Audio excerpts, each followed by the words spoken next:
Hi అండి, welcome to Shilpa Mohan recipes. మునక్కాడలతో మనం ఎప్పుడు పప్పుచారు అలాగే సాంబార్ చేస్తాం కదండి. అలా కాకుండా క్యాటరింగ్ వాళ్ళు చేసి ఈ రుచికరమైన మునక్కాయ మసాలా కర్రీ ఒకసారి ప్రిపేర్ చేసి చూడండి. చాలా టేస్టీగా ఉంటుందండి. ఇంట్లో ప్రతి ఒక్కరు కూడా చాలా ఇష్టపడతారండి. అంత బాగుంటుంది.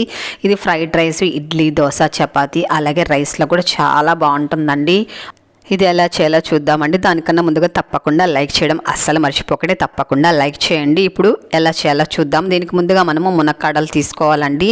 నేను 2 మునక్కాడలు తీసుకొని ఇలా చిన్న పీసెస్లా కట్ చేసుకున్నాను. పైన ఇలా మనము తొక్క అనేది తీసేసుకోవాలండి. అప్పుడే చక్కగా ఉడుకుతాయండి. త్వరగా ఇలా కట్ చేసి ఉంచుకోవాలి. తర్వాత మనము టమాటాలు తీసుకోవాలండి. నేను 2 పండు టమాటాలు తీసుకున్నాను. ఇలా చిన్న ముక్కలు కట్ చేసి తీసుకున్నానండి. అలాగే 2 ఆనియన్స్ కూడా ఇలా చిన్న ముక్కలు కట్ చేసుకొని తీసుకొని ఈ 2 కూడా మనం మిక్సీ పట్టుకోవాలండి. సపరేట్గా మిక్సీ పట్టుంచుకోవాలి. చూడండి, టమాటా అనేది ఇలా మెత్తగా మిక్సీ పట్టుకోవాలి. అలాగే ఆనియన్ చూడండి ఇలా కాస్త బరగ్గా మిక్సీ పట్టుకోవాలండి. కచ్చాపచ్చగా మిక్సీ పట్టుకుంటే సరిపోతుంది. ఇప్పుడు స్టవ్ వెలిగించుకొని ప్యాన్ పెట్టుకొని ఇందులో 4 టేబుల్ స్పూన్లు ఆయిల్ వేసుకోవాలండి. ఆయిల్ కాస్త ఎక్కువే పడుతుందండి. అలాగే ఇందులో ఒక 1/2 టీ స్పూన్ జీలకర్ర వేసుకొని ఇవి కాస్త వేయించుకోవాలి. ఇలా వేయించుకున్న తర్వాత 2 పచ్చిమిరపకాయలు కట్ చేసుకొని వేసుకోవాలి. అలాగే మనము మిక్సీ పట్టుంచుకున్నాం కదండి ఆనియన్ పేస్ట్, అది వేసుకొని కొద్ది కరివేపాకు కూడా వేసుకొని మీడియం ఫ్లేమ్లో ఉంచుకొని బాగా మంచి కలర్ వచ్చేంతవరకు వేయించుకోవాలండి. ఆనియన్ అంతా కూడా పచ్చి స్మెల్ పోయేంతవరకు చక్కగా వేయించుకోవాలండి. చూడండి, కలర్ అనేది ఇలా చేంజ్ అవ్వాలండి.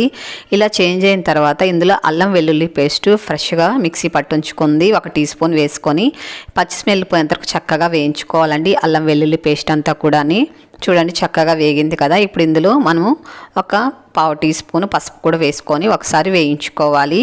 ఇలా వేయించుకున్న తర్వాత మనం మిక్సీ పట్టుంచుకున్నాం కదండి టమాటా పేస్ట్ ఇందులో వేసుకొని ఇదంతా కూడా చక్కగా ఒకసారి కలుపుకోవాలి. బాగా పండిన టమాటాలు తీసుకుంటే మంచి కలర్ఫుల్గా ఉంటుందండి కర్రీ. ఇప్పుడు ఇందులో కారం తగినంత కారపొడి వేసుకోవాలి. అలాగే మునక్కాడలు వేసుకొని తగినంత సాల్ట్ వేసుకోవాలండి. కర్రీకి ఎంత పడుతుందో అంత సాల్ట్ వేసేసుకోవచ్చు. ఇప్పుడు ఇదంతా కూడా ఒకసారి బాగా కలుపుకొని మూత పెట్టుకొని సిమ్లో ఉంచుకొని మినిమం అంటే 4 నిమిషాల పాటు ఉడికించుకోవాలండి. సిమ్లో ఉంచుకున్నారంటే చక్కగా మునక్కాడలు త్వరగా కుక్ అవుతాయండి. చూడండి, ఆయిల్ అంతా కూడా చక్కగా పైకి వచ్చింది.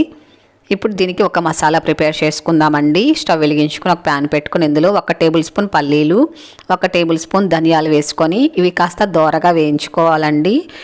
ఇవి మాడిపోకుండా వేయించుకోవాలి. చూడండి, ఇలా వేయించుకున్నాం కదా. ఇప్పుడు ఇందులో కొద్దిగా దాల్చిన చెక్క, 4 లవంగాలు, 1 ఇలాచి వేసుకొని అలాగే ఎండు కొబ్బరి ముక్కలండి ఇలా కట్ చేసుకొని వేసుకోవాలి. ఇదంతా కూడా జస్ట్ 1 నిమిషం పాటు ఇలా వేయించుకుంటే సరిపోతుంది. ఇప్పుడు స్టవ్ ఆపేసుకొని ఇందులో 1 టీ స్పూన్ గసాలు వేసుకొని ఇప్పుడు జస్ట్ 1 నిమిషం పాటు ఇలా కలిపితే సరిపోతుందండి. ఆ వేడికే ఫ్రై అయిపోతాయి.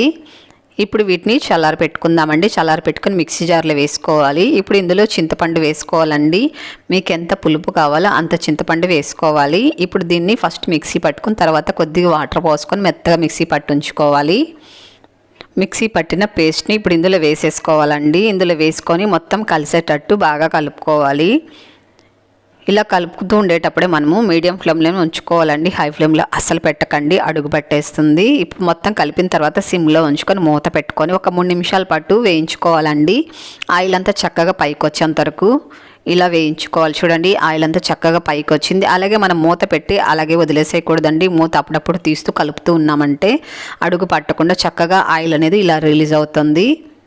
మనం మసాలా అంతా కూడా చక్కగా వేయించుకుంటేనే టేస్ట్ అనేది చాలా బాగుంటుందండి. ఇప్పుడు ఇందులో తగినంత వాటర్ పోసుకోవాలండి. ఆల్రెడీ మునక్కాయ 70% కుక్ అయిపోయింది కాబట్టి తగినంత వాటర్ పోసుకొని మూత పెట్టుకొని సిమ్లోనే ఉంచుకొని ఒక 3 నిమిషాల పాటు ఉడికించుకుంటే సరిపోతుందండి. అప్పుడు కూడా మీరు మూత తీసుకుంటూ కలుపుతూ ఉంచుకోవాలండి, లేకపోతే అడుగు పట్టేస్తుంది. ఎందుకంటే ఇందులో మనం పల్లీలు వేసాం కదా.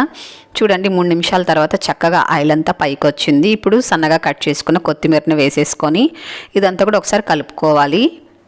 మనం వేసుకున్న మసాలా అంతా కూడా చక్కగా వేయించుకోవాలండి. మీరు సిమ్లోనే ఉంచుకొని వేయించుకున్నారనుకోండి మునక్కాడలు కానీ ఉడికించుకోవడం అలాగే మసాలా అంతా కూడా చక్కగా సిమ్లో ఉంచుకొని ఉడికించుకున్నారంటే చాలా టేస్టీగా వస్తుందండి. ఇప్పుడు స్టవ్ ఆపేసుకుందామండి. చూడండి ఎంత ఎమ్మీగా ఉందో. కర్రీ అంతా కూడా కలర్ఫుల్గా వస్తుంది. అలాగే చక్కగా మనం వేసిన కొద్దిగా ఆయిల్ అయినా కూడా చక్కగా పైకి ఇలా కనిపిస్తుందండి. చాలా అంటే చాలా టేస్టీగా ఉంటుంది. మన ఇంట్లో ఏదైనా చిన్న చిన్న ఫంక్షన్స్ అయితే కూడా ఇలా చేసి పెట్టచ్చండి.